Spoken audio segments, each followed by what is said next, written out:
ఈ రాత్రికాల సమయంలో మీ మధ్యలోనికి చాలా దినాల తర్వాత ఈ రీతిగా మాట్లాడటానికి దేవుడిచ్చినటువంటి ఈ గొప్ప అవకాశం మొదటైతే ఈ గ్రామంలో పరిచర్య చేస్తూ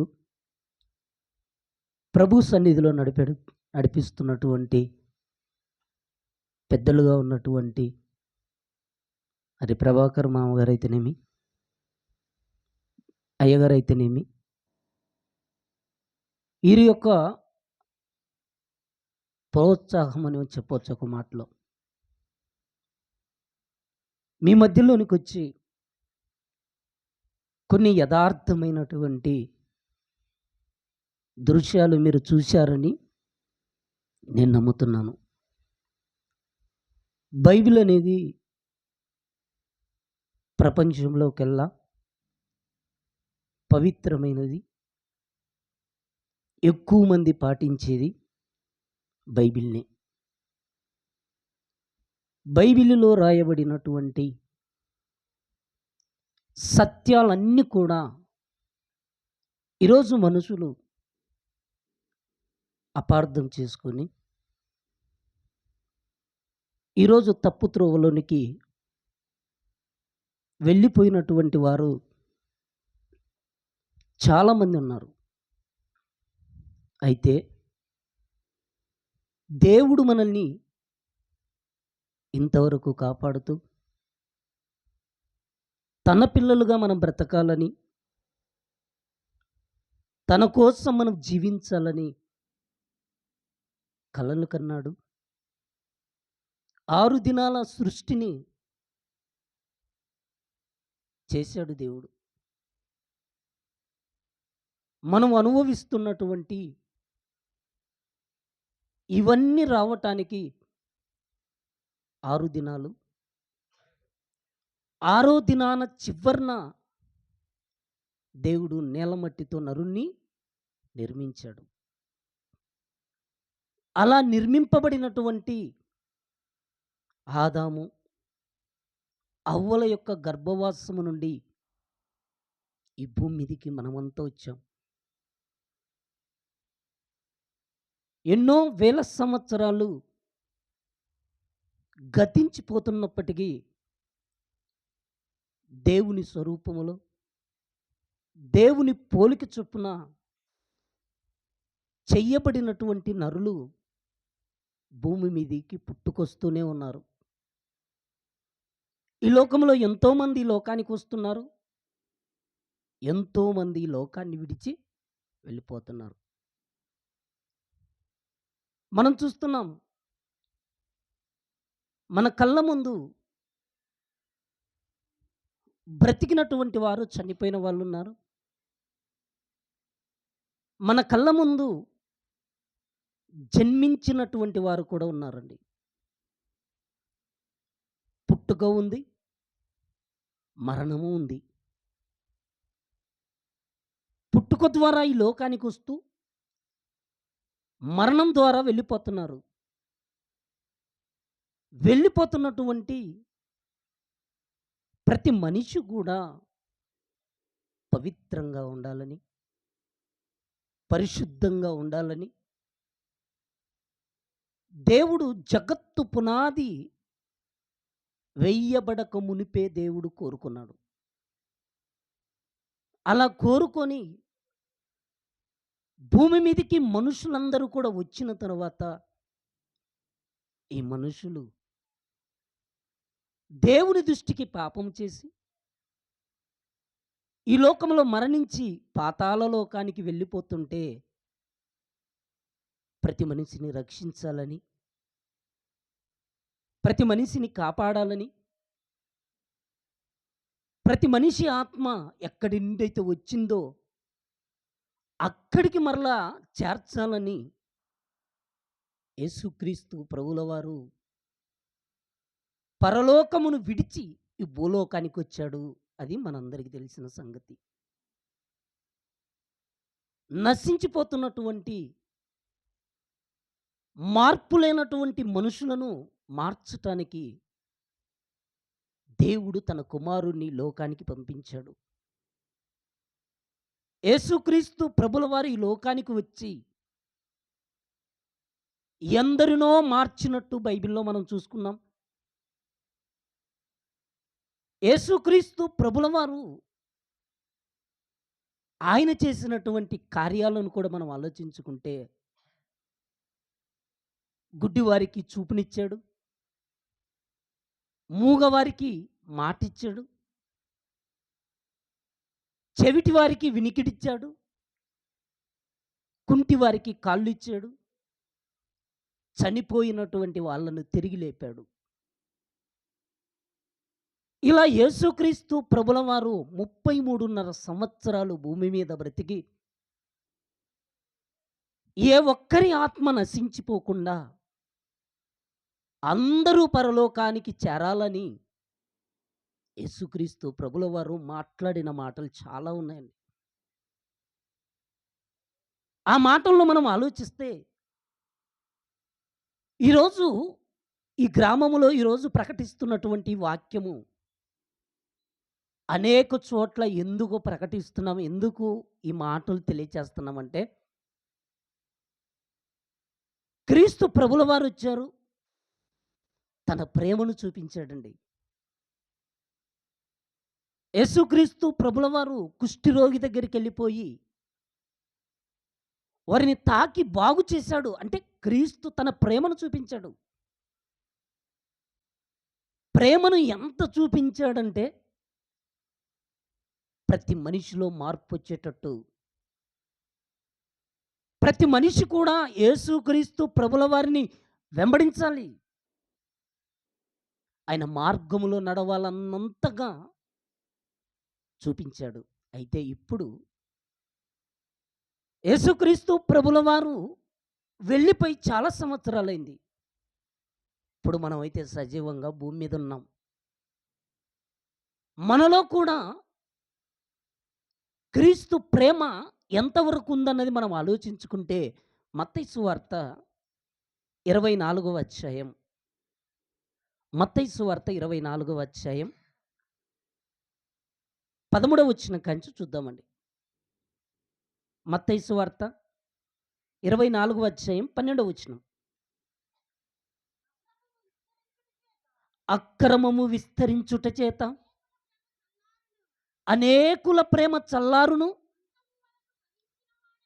అంతం వరకు సహించిన వాడెవడో వాడే రక్షింపబడును.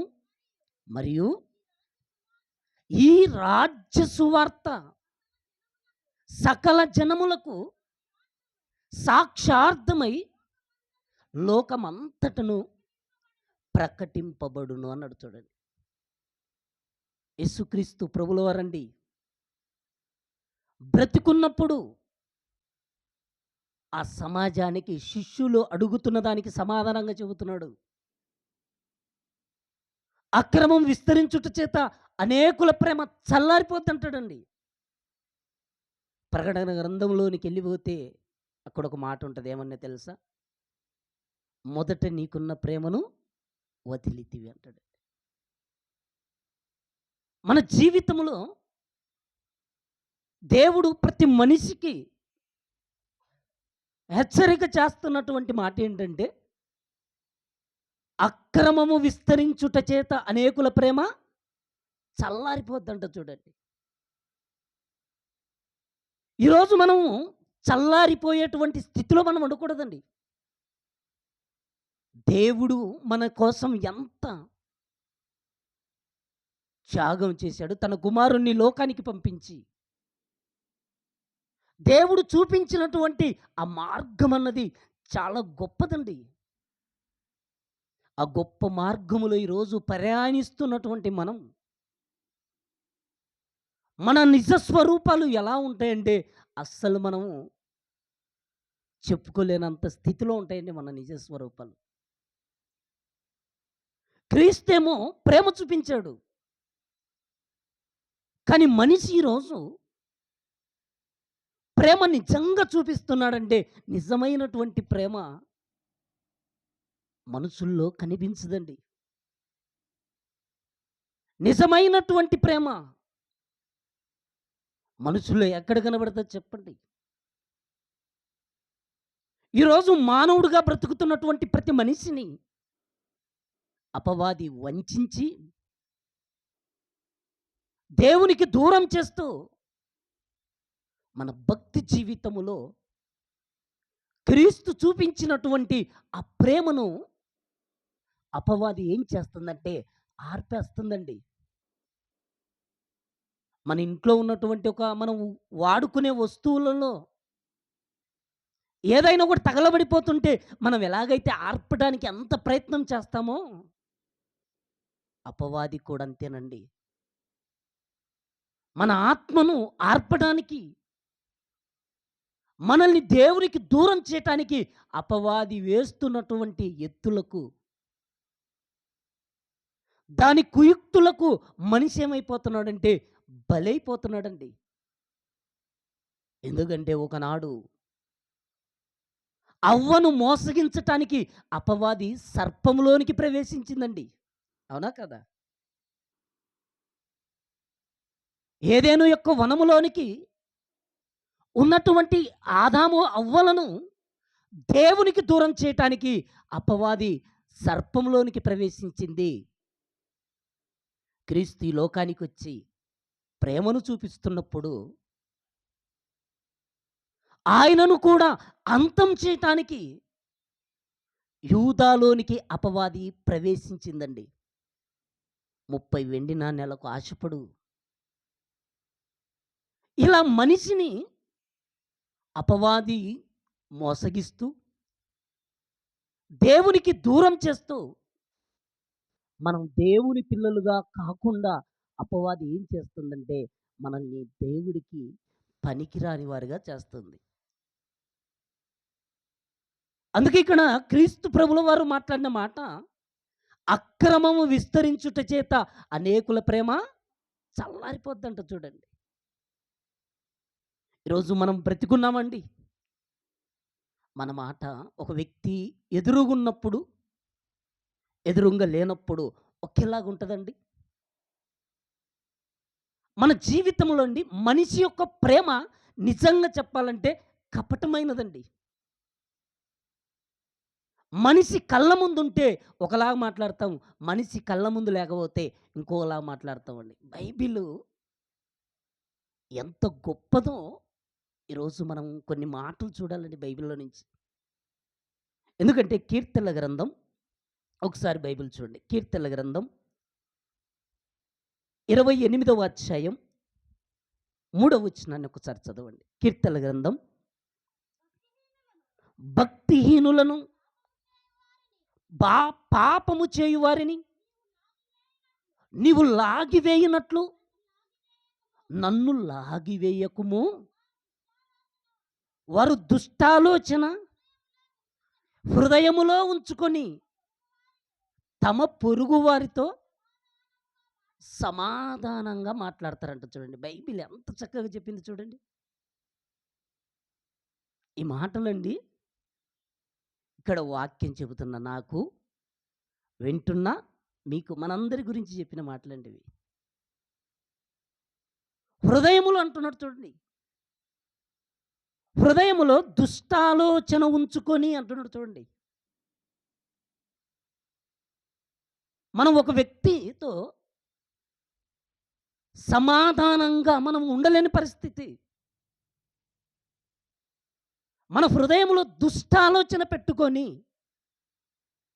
వ్యతిరేకమైనటువంటి భావజాలాన్ని మనం కలిగి ఉండి పైకి ఎలా మాట్లాడుతున్నామంట? సమాధానంగా మాట్లాడుతున్నామంట. ఇలా మనం మాట్లాడటం బట్టి దేవుడు ఏమైనా ఆనందపడతాడంటే ఆనందపడ్డండి. దేవుడు బాధపడతాడు. ఎందుకంటే దేవుడు తన పిల్లలమైనటువంటి మనందరినీ రక్షించటానికి, మనందరినీ పరలోక రాజ్యానికి తీసుకెళ్ళటానికి యేసుక్రీస్తు ప్రభుల వారు వచ్చారు. యేసుక్రీస్తు ప్రభుల వారు మనకు తెలియకముందు ఎంతోమంది లోకాశలకు, శరీరాశలకు, మత్తు పదార్థాలకు, దొంగతనాలకు, వ్యభిచారానికి, ప్రతిదానికి అలవాటు పడినటువంటి మనిషి మనస్సును మార్చగలిగినటువంటి శక్తి దేనికి ఉందంటే వాక్యానికి. మీ ఆత్మను రక్షించుటకు శక్తి కలిగినటువంటి వాక్యమును సాత్వికముతో అంగీకరించండి అన్నాడండి. వాక్యము దగ్గరికి వచ్చినటువంటి మనం సాత్వికముతో అంగీకరించాలి. ఆ సాత్వికం అనేది మనలోనికి వచ్చినప్పుడు దుష్టాభిప్రాయం అంతా కూడా పక్కకెళ్ళిపోద్దండి. దుష్టాభిప్రాయమును అలాగే మనం పెట్టుకొని, ఒకవేళ మనం ఉంటే ఇంకొక మాట మనం బైబిల్లో చూడగలిగితే యెర్మీయా గ్రంథం 9వ అధ్యాయం 8వ వచనాన్ని ఒకసారి చూడండి. యెర్మీయా గ్రంథం 9వ అధ్యాయం 8వ వచనం. వారి నాలుక ఘాతుక బాణము, అది కాపట్యము పలుకుచున్నది. ఒకడు మనసులో వంచనాభిప్రాయము, నోట తన పొరుగువాడితో ఎలా మాట్లాడుతున్నాడంటండి, సమాధానంగా మాట్లాడుతున్నాడంట. చూడండి, హృదయంలో ఏముందంటండి, వంచనాభిప్రాయం అంటున్నాడు. చూడండి, వంచటం, బలహీనపరచాలి, దేవుడికి దూరం చెయ్యాలి. అదే అంటున్నాడండి, ఒకడు తన మనసులో వంచనాభిప్రాయం అంట. చూడండి, యేసుక్రీస్తు ప్రభుల వారితో యూదా తిరుగుతున్నాడండి. కానీ యేసుక్రీస్తును అప్పగించాలి అని యూదా మనసులో ఎందుకు తోచిందంటే 30 వెండి నాణ్యాలండి. ఆ వెండి నాణ్యాలు తీసుకున్నటువంటి యూదా ఏమైనా భూమి మీద బ్రతికాడంటే బ్రతకలేదండి. ఈరోజు మనం అందరము కూడా ఎలా ఉండాలని దేవుడు చెబుతున్నాడంటే, మనము ఏ ఒక్కరి మీద మనల్ని ఎవరైనా ద్వేషించినా పర్వాలేదు, కానీ మనం మాత్రం ఏ ఒక్కరిని ద్వేషించకూడదని చెప్తున్నాడండి. మనలో వంచనాభిప్రాయం ఉండకూడదు, మనలో దుష్టాభిప్రాయం ఉండకూడదు. మనం ఎలా ఉండాలంటే క్రీస్తు ప్రేమ కలిగి మనం ఉండాలని దేవుడు ఇక్కడ సెలవిస్తున్నాడు. మనం సాధ్యమైతే అందరితో అండి, ఒకరితో కాదండి, అందరితో మనం ఎలా ఉండాలంటున్నాడంటే దేవుడు. ఒకసారి బైబిల్లో చూద్దామండి. రోమీలకు రాసిన పత్రిక 12వ అధ్యాయం 18వ వచనం. రోమీలకు రాసిన పత్రిక 12వ అధ్యాయం 18వ వచనం. శక్యమైతే మీ చేతనైనంత మట్టుకు సమస్త మనుషులతో సమాధానంగా మనం ఉండాలని చెప్తున్నాడు. చూడండి, దేవుడు ఏమని చెబుతున్నాడంటే పౌలు గారి ద్వారా, శక్యమైతే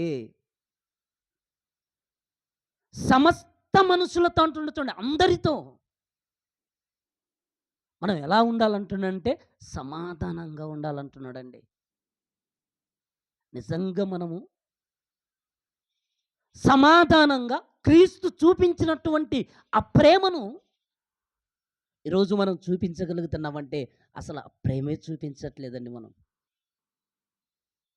దేవుడేమో బైబిల్లో రాయించాడు, ఎన్నో చూసామండి. మనం వాస్తవమైనటువంటి దానిని దృశ్య రూపంలో చూసాం. మనం దేవుడు రాయించినటువంటి ఆజ్ఞలు మోషే ద్వారా ఇచ్చి ఈరోజు మన చేతిలో ఈ బైబిల్ ఉందంటే దేవుడు మన కోసం రాయించాడు, మన కోసం పలికాడు.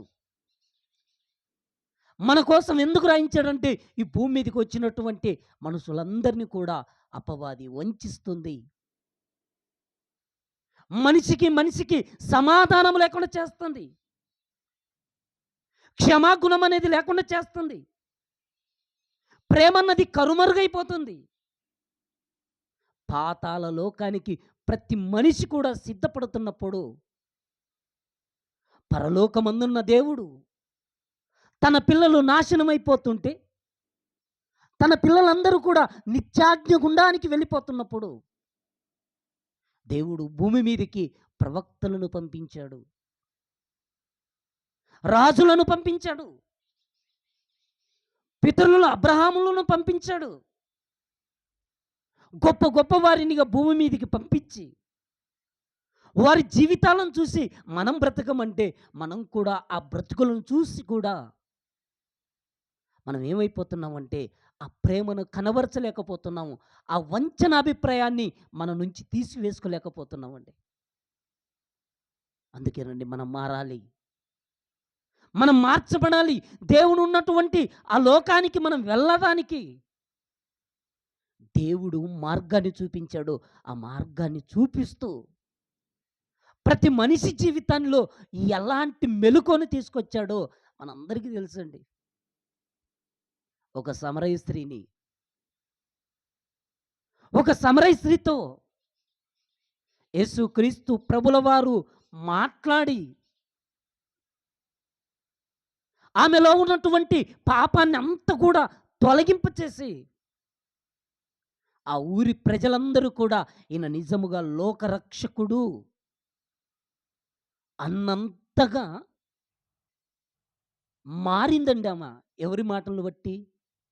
యేసుక్రీస్తు ప్రభుల వారి యొక్క మాటలను బట్టి. అందరూ ఉదయం పూట నీళ్లు తెచ్చుకుంటే ఈ మధ్యాహ్నం పూట వెళ్ళిపోయింది. ఆ మధ్యాహ్నంలో ఎండవేళలో యేసుక్రీస్తు ప్రభుల వారు ఆ బావి దగ్గరికొచ్చి, నాకు నీళ్లు కావాలి తాగడానికి. నాతో సాంగత్యం చేయరు కదా యూదులు సమరయులతో. మరి నువ్వు మాట్లాడుతున్నావే? అలా క్రీస్తు ఆమెతో మాట్లాడి,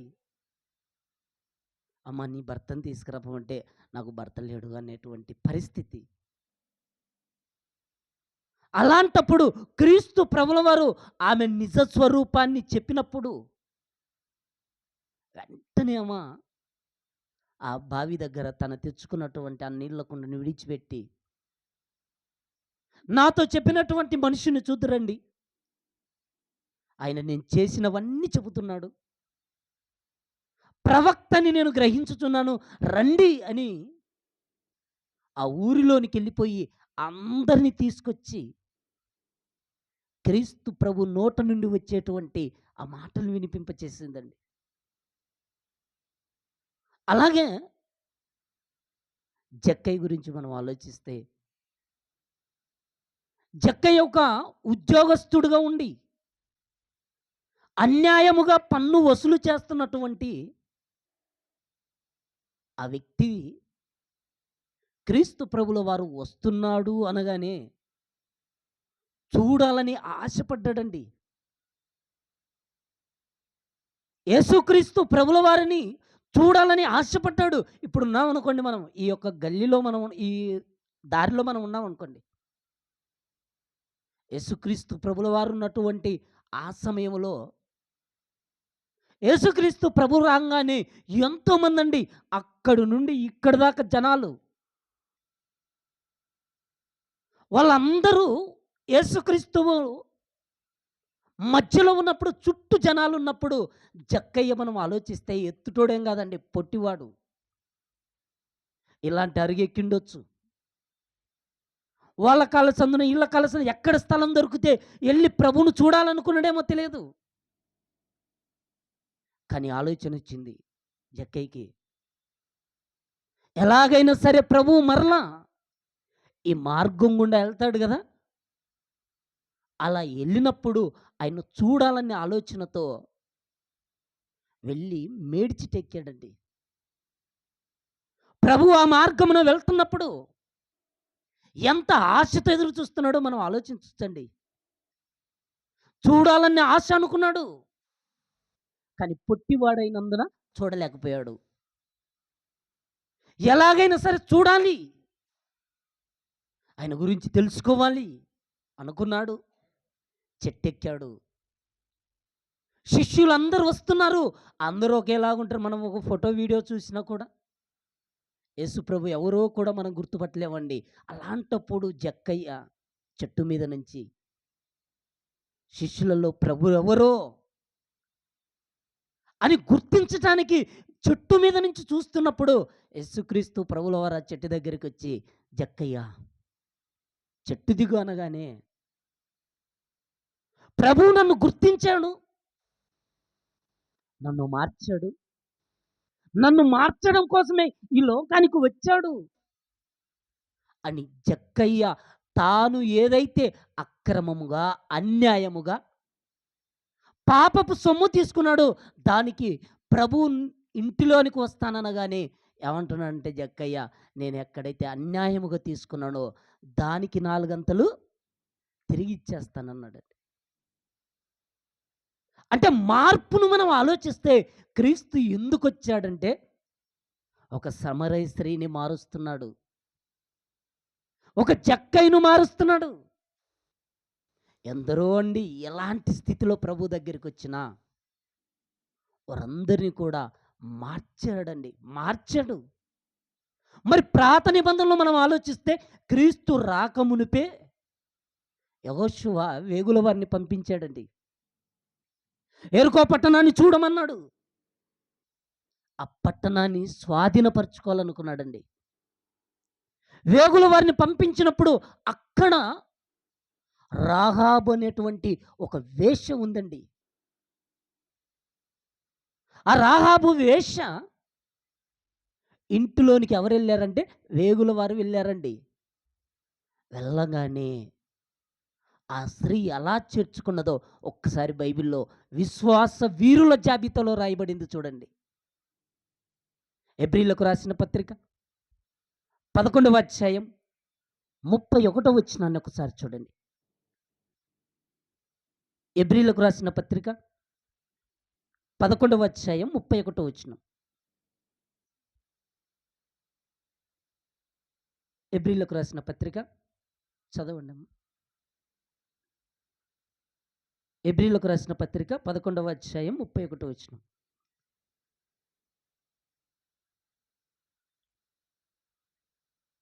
చదవండి.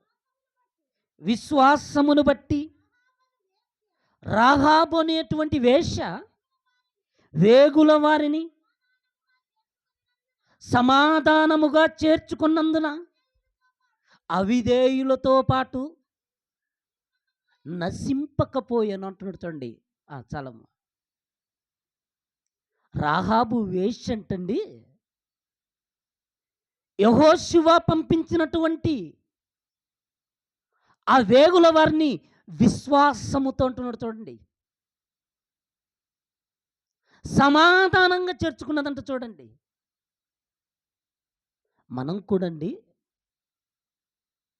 మనము మనుషులను దేవుడు పంపించినటువంటి సేవకులైతేనేమి, దేవుని పిల్లలైతేనేమి, మన తోటి సహోదరులైతేనేమి, మనం కూడా ఎలాగంటే మనం కూడా సమాధానంగా చేర్చుకోవాలండి. ఇక్కడ మనం ఆలోచిస్తే రాహాబు స్త్రీ సమాధానంగా చేర్చుకుందంటండి.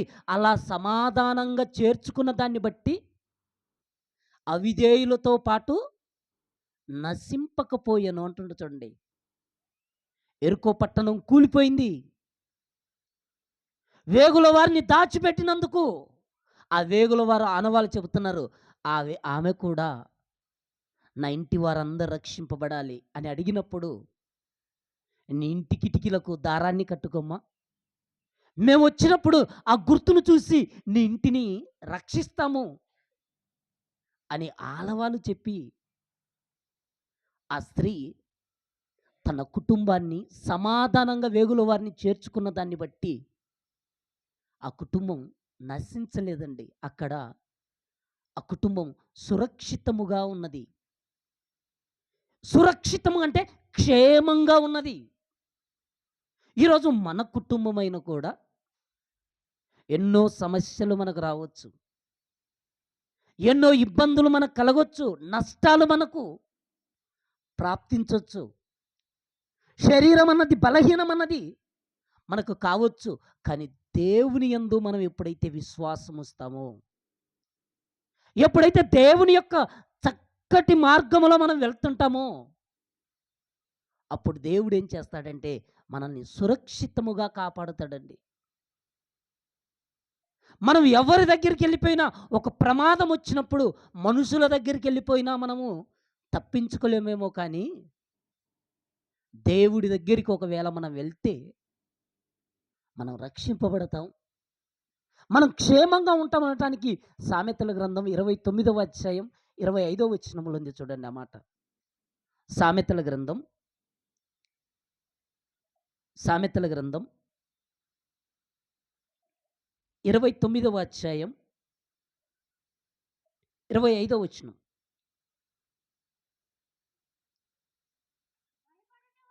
భయపడుట వలన భయపడుట వలన మనుషులకు ఉరి వచ్చును. యెహోవా యందు నమ్మిక ఉంచువాడు సురక్షితముగా ఉంటాడంట చూడండి. ఎవరి యందంటండి? యెహోవా యందు నమ్మిక ఉంచువాడు అంటున్నాడు చూడండి. యెహోవా యందు నమ్మిక ఉంచువాడు ఎలా ఉంటాడంటే సురక్షితముగా అంట చూడండి. ఎలాంటి సురక్షితం అంటే, బైబిల్‌లో కీర్తనకారుడే ఒక మాట రాయించాడండి. కీర్తనల గ్రంథం 125వ అధ్యాయం మొదటి వచనం. కీర్తనల గ్రంథం 125వ అధ్యాయం మొదటి వచనం.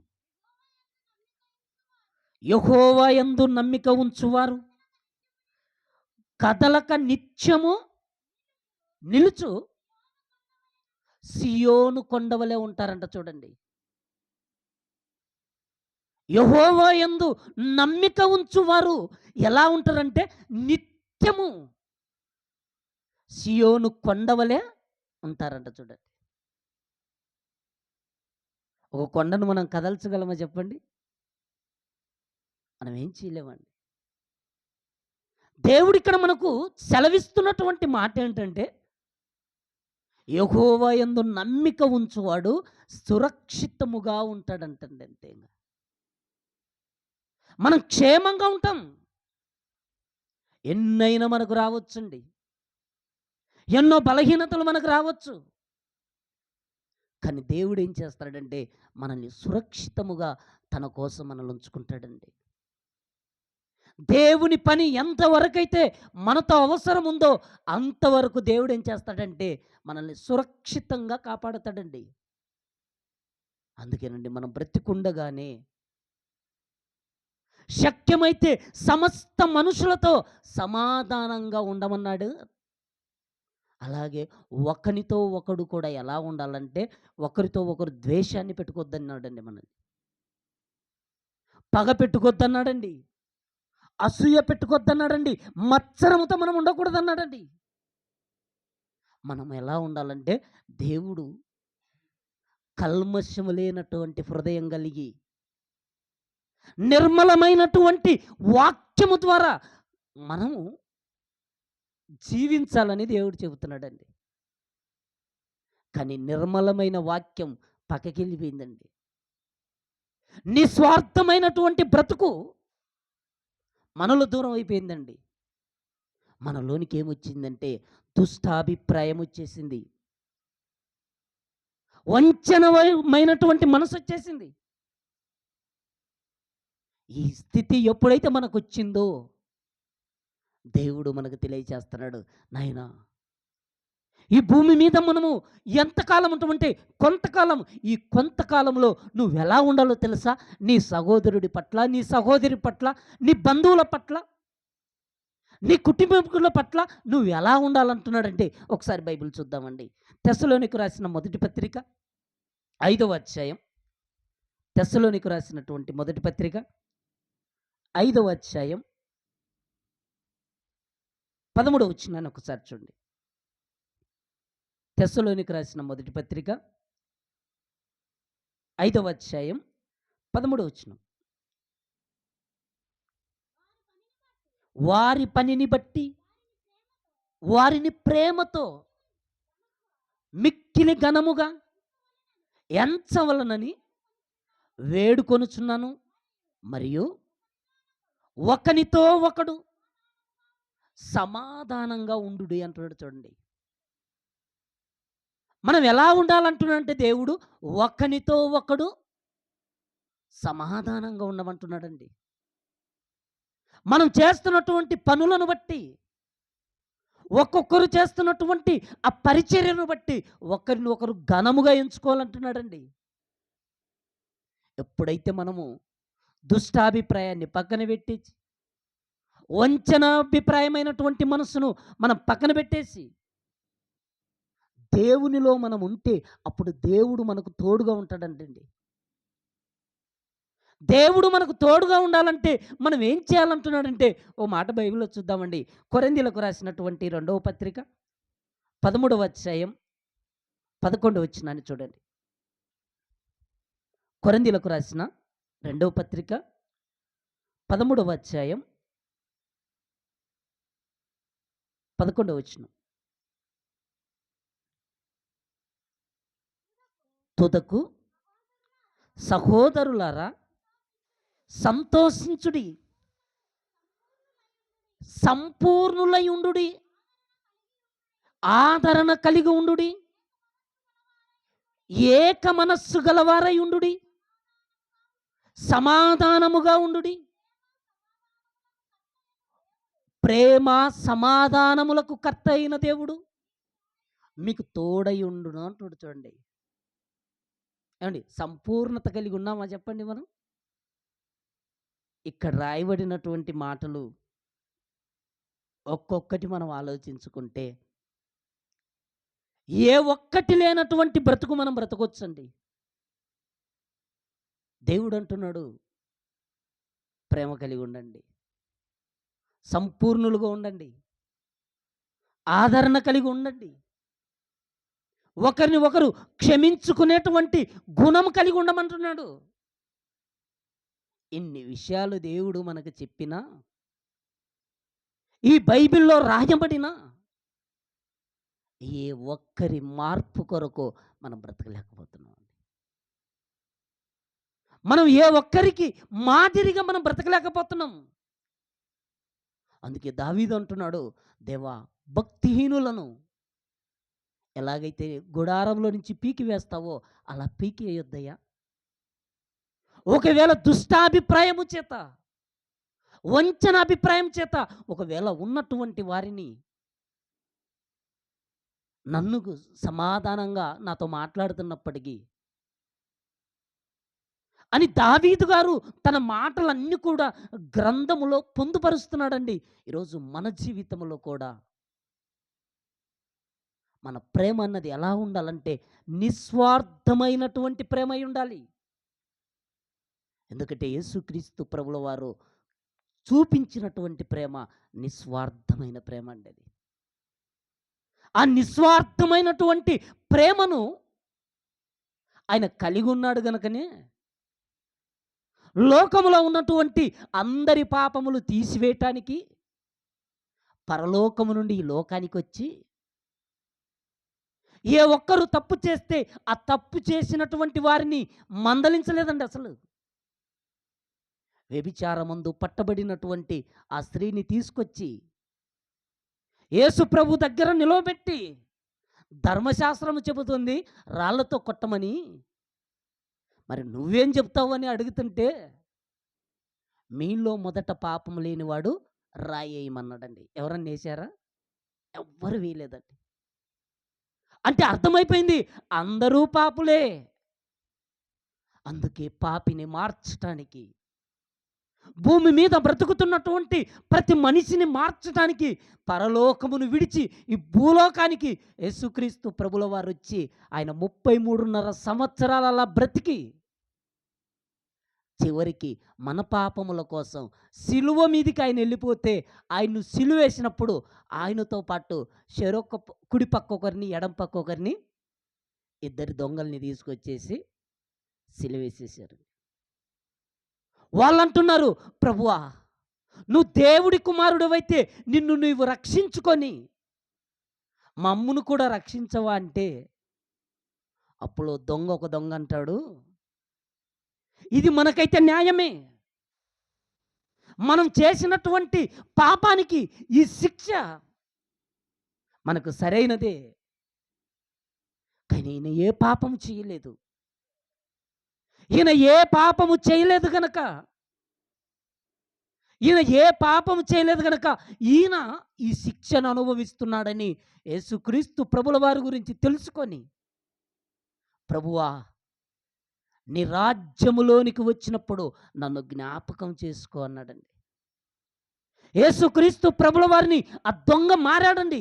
సిలువ మీద ఉన్నటువంటి ఒక దొంగ మారి ప్రభుతంటున్నాడు, ప్రభువా నీ రాజ్యములో వచ్చినప్పుడు నన్ను జ్ఞాపకం చేసుకో అంటే, మన కోసం అండి 2000 సంవత్సరాలైంది సిలువలో ప్రాణం పెట్టాడు. రక్తము అమూల్యమైనది, నిర్దోషమైనది, నిష్కలంకమైనటువంటి పవిత్ర రక్తాన్ని ప్రభు చిందించి మన పాపములు కడిగి మనకు రక్షణ ఇచ్చాడండి. ఈ రక్షణ వస్త్రాన్ని మనం కాపాడుకుంటున్నామా? ఒక్కసారి ఆలోచించండి. యేసుక్రీస్తు ప్రభుల వారు సిలువలో ఎలా మారాడో మార్చటానికి, ఒక పాపిని మార్చటానికి ఎక్కడో కూడా తన నోరు తెరవలేదండి. మనకేదైనా దెబ్బ తాకింది అనుకోండి, మన నోటి నుంచి మంచి మాటలే రావండి. మనకేదైనా గాయమైంది అనుకోండి, వెంటనే మన నోటి నుంచి మంచి మాటలు రావండి. కానీ క్రీస్తు ప్రభుల వారిని కొరడాలతో కొట్టి, సిలువలో చేతుల్లో మేకులు, కాళ్ళలో మేకు, అంత బాధ పెడుతున్న యేసుక్రీస్తు ప్రభుల వారు చివరిగా తన ఆత్మను అప్పగించేటప్పుడు కూడా, తండ్రి వీరేమి చేస్తున్నారో వీరెరుగరు గనుక వీరిని క్షమించు అన్నాడండి. అంటే ఆయన ప్రేమ చూపిస్తున్నాడండి ఒక పాపి పట్ల. ఒక పాపి పట్ల క్రీస్తు ఏం చూపించాడంటే ప్రేమ చూపించాడండి. ఆ ప్రేమను బట్టేనండి సిలువలో దొంగ మారాడు, సమరయ స్త్రీ మారింది, వ్యభిచారమందు పట్టబడినటువంటి స్త్రీ మారింది. ఇలా చెప్పుకుంటే చాలామంది మారారండి. కానీ మారని వాళ్ళం మనమేనండి. మనం మారినట్టు ఉంటున్నాం. మన మార్పు నిజమా? మనం మారినట్టుగా అందరి ముందు కనబడుతున్నాం. బైబిల్ చేతబట్టుకుంటున్నాం, పాటలు పాడుతున్నాం, వాక్యం చెబుతున్నాం. మన జీవితంలో ఎందరో అలాగే మనం బ్రతికిపోతున్నామే తప్ప, సిలువలో దొంగ ఇదిగో చక్కటి నిర్ణయాన్ని తీసుకున్నాడు. ఎలాంటి నిర్ణయమో ఒకసారి తెరలపైన పాట ద్వారా చూద్దామండి.